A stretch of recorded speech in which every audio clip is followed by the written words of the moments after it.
Donc so on a problème rien on a Congo il faut que les libanda. Tango kende pe mboka mususu yango pona kushani faut kozela ka team na dépôt na bakoso bana gramme ya bare o eze kokani na point na yo. Est-ce que kosala mingi bolingo à répétition et ko peut provoquer problème à rein? Soki muto azali na maladie ya rein, ezali maladie o ememaka bato na liwa. Boma mama Bankoro, ce sont des histoires qui sont filtrées par la charge rénale. Un homme qui fait beaucoup de rapports garde sa virilité jusqu'à sa mort.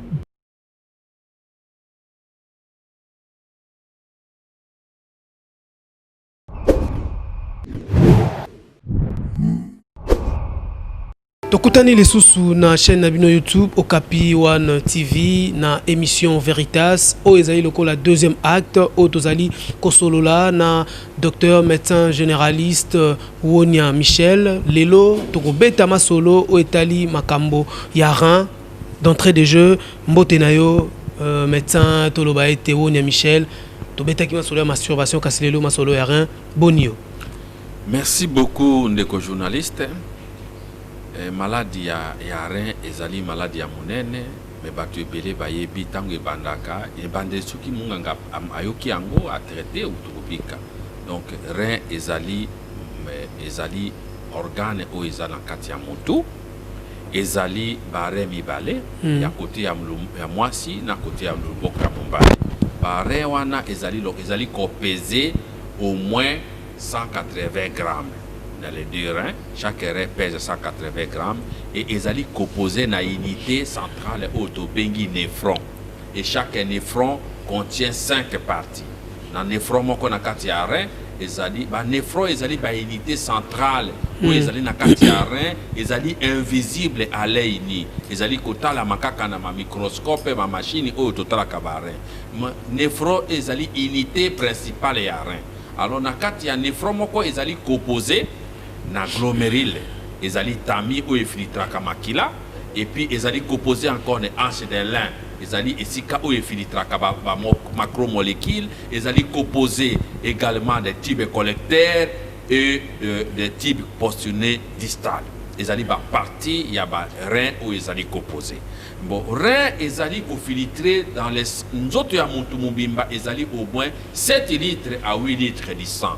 Yango ele kakanare pona longola ba mbindo nyonso oyo ese bengi yango COD po esécréter yango etika yango ekita masuba après makila ya malamu ezongi koleisa cerveau koleisa matoi koleisa miso komile sa paye mokore. Donc ezali organe o ezali kopesa biso vie kasi soki rein ezali ko filtrer et baby ba filtration na yango ba déchet yango nde basuba ko ezali contaminé ko ezali na ammoniac yango ezala ka basolo mingi ezali ba déchet ya filtration ya nzoto yango de ezali kobima na nzela ya masuba. Alors toloba ke mutu azali na maladie wana ezali rein comme définition ezali ba partie du corps mutu nyonso azali na yango mais rein ezali organe hématopoïétique donc ezali kozwa makila pona epérifier et koka kozongisa yango na ba organe mususu ba ko vivre. Soki mutu azali na maladie ya rein ezali maladie oyo ememaka bato na liwa mutu akoyoka ndenge nini? D'abord akotokaka mingi akokonda douleur na mukongo douleur pe na bas ventre pe azali kokonda mingi ya kozala pe na nzoto kolemba équilibre ya nzoto ezate complication na yango ya yambo ezali komona na ke mutu azali na anémie chronique oyo ezali kosila te omoni ke makila ezali fabriqué na kati ya moelle épinière na mukuwa et makila ezali à 60% et autre partie ya makila ezali fabriqué na tube digestif na biloko otoliaka ezali 40%. Donc si tu peux manger bien et que le système ya makila ya fabrication na au niveau ya moelle épinière ezali 60% yango ekufi ezo fabriqué te yango ne muta okoma na anémie. Pourquoi anémie? Ok, réseau fabriqué makila te parce que pour na moelle épinière et fabriqué makila esengaka substance moko elongwa na kati ya rein otobengi hématopoétique. Donc système hématopoétique wana ekolongwa na rein ekoti na mukuwa nyonso eza na liduso mona kasoko lienya momo na liduso moko ya muke pour permettre substance protéine wana ekota na kati esangana na moelle épinière pour fabriquer makila. Alors tant que rein ekufi makila ekobano fabriquer lisusu te, donc muta kokomaka na ba insuffisant kozanga ka makila de temps en temps pe kozanga makasi na kati ya nzoto. Oyebi que makila pour la fabriquer, il faut 120 jours que les globules rouges sont en train de vivre. Wana ezali lolengi ya définition to babilembo onde kwa komona soki azali na insuffisance rénale. Siko soki moto azali na maladie ya rein wana akosala ndenge nini? Comment esala maka to ba ete koluka moi solution lokwa dépistage ba sala kanini? Merci beaucoup. D'abord orientation nango ezali na ba cause oyo ezo amener maladie wana. Cause ya liboso ezali biloko ya kolia.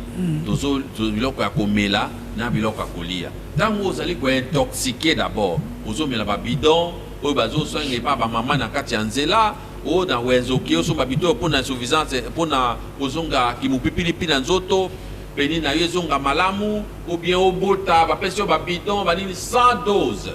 Sans quoi ya monde ezoko peser na filtration ya ba glomérules na kati ya rein, ya monde e BBC filtration wana ba yango e même ka maladie ya rein. Donc pour maladie ezala, il faut d'abord utilisation abusive d'une alimentation ou d'une boisson. Ça c'est la première cause. Il peut aussi être cause congénitale. Il mutu aboti na malformation rénale. Wana ezali deux causes ou maladie ya rein ezalaka, cause congénitale et cause acquise. Ou ezali congénitale, ezali mutu abotami na malformation congénitale, il y a fabrication de cellules rénaux, des cellules rénaux qui sont qu'on appelle autobingo bengango ba néphro.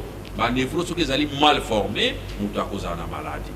Donc mais cause acquise ezali dit na alimentation, utilisation abusive ya biloko mususu ezali trop toxique, lokola batangawisi, lokola ba masanga otomelaka mikolo nyonso, lokola ba boma mama, ba koro, ce sont des histoires qui sont filtrées par la charge rénale. Alors ceux qui rein na yo ekokite, okoki komela na moninga na dose ndenge moko mais ya na capacité rénale ya makasi koleka yo, ya développer na maladie te, mais yo développer maladie au KIP au kofi parce que insuffisance rénale traitement na yango ezali, tozali ce qu'on appelle hémodialyse.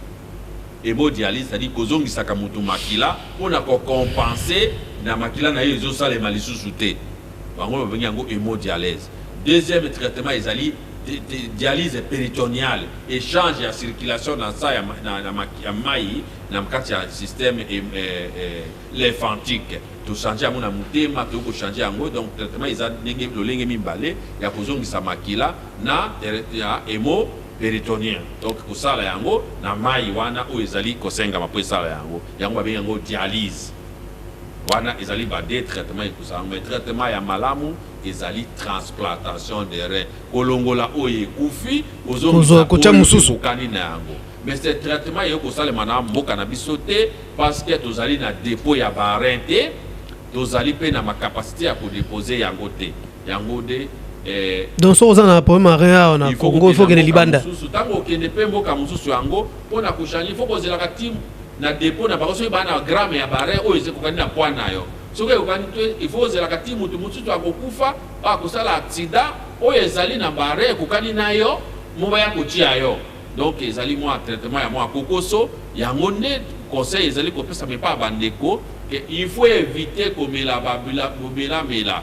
Oyo bela boye pozwa ma capacité sexuelle, bela boye po bota, bela boye po pénis na yo koma munene, bela boye po mumbali na yo linga yo ezali kobebisa bare na yo okotika mokili dans 3 ans qui suivent. Donc ba complication rénaux ezali ebele, mais il faut ne bandeko ba kwa koyeba ndenge nini ko vivre avec ça. Pour vivre avec ça, ma rein na yo malamu, il faut lire biloko ezali naturel et tout produit tout il faut nini produit tant naturel on doit comprendre ça bango baliaka vraiment nini. Et nous avons il faut parler des coûts de sexe, les alimentations oyo kusunga yo olia pour régénérer ta sexualité. Il n'y a pas un bidon de tangawizi fabriqué par une maman ou maman mokazote kakababoma maman ndeko bongsa. Non, il faut manger l'alimentation chez toi, c'est le régime pour arranger ton sexe, pour arranger ta reproduction. Quand cela ne tient, voir votre médecin le plus proche à Kosungayo pour na okuakuta la solution et à vinayo. Avant aussi ça pour déjà au lobby yango limboli yango malamu docteur, est-ce que ça la mingi bolingo à répétition et que peut provoquer problème barin? Merci beaucoup. Sexualité, c'est un outil de travail. Machine les autres travailler, il faut écouter rouille, il faut épepa. Un homme qui fait beaucoup de rapports garde sa virilité jusqu'à sa mort. Mais ces rapports, ce n'est pas déconseillé de faire avec plusieurs partenaires. Parce que quand tu fais avec plusieurs partenaires, tu vas attraper l'infection. En attrapant l'infection, vous allez favoriser le développement de la maladie qu'on appelle la prostate. Donc, une infection au niveau de la prostate, cette infection peut te donner ce qu'on appelle HBP, hypertrophie bénigne de la prostate. Ça peut encore créer une deuxième pathologie qu'on appelle cancer de la prostate. Donc, ce qui montre azali ko sala ba rapport mingi, ezali ko aider sexe naie et ko la fonction ya malamu. Mais à ça là un partenaire moko. Ça évite beaucoup plus de transmission de maladies parce que les infections n'épargnent pas la prostate. Je vous ai parlé que la prostate souffre de 3 pathologies. Nous avons la prostatite qui est une infection de la prostate. Nous avons HBP, hypertrophie bénigne de la prostate, c'est-à-dire augmentation des cellules au niveau de la glande prostatique et donc il va augmenter des volumes. Et ça va, la fonction va altérer sa fonction. Troisième maladie qu'on appelle cancer de la prostate. C'est cancer de la prostate, c'est-à-dire augmentation des cellules en nombre et à grandeur, ce qu'on appelle construction anarchique de cellules. Ça permet maintenant à détruire les organes voisins. Voilà ce qu'on appelle le pathologie, qui est celui qui fait beaucoup plus le sexe sans contrôle. Mais la fonction garde la même si vous le faites à plusieurs reprises. Merci docteur Onia. Ni ozaki na posa au bakisa obso to poser ote quand même sur rang pour ezali matière moko malamu mingi bato amona ko lokola tabou. OK, il faut qu'on explique bato baeba. Merci beaucoup. L'importance les conséquences de la maladie rénale sur la sexualité ou sur la reproduction. Mutu azali na arrêter, c'est-à-dire à arrêter la production à makila. Or que pour la sexualité tambo la malamu, il faut monter ma impomper makila ou ekokota na corps caverné, appareil au télémisaka sexe ya mumbali gui ou bien sexe ya mwasi. Parce que corps caverné ezali pour na mimbali makila ekota pour pénis et élément.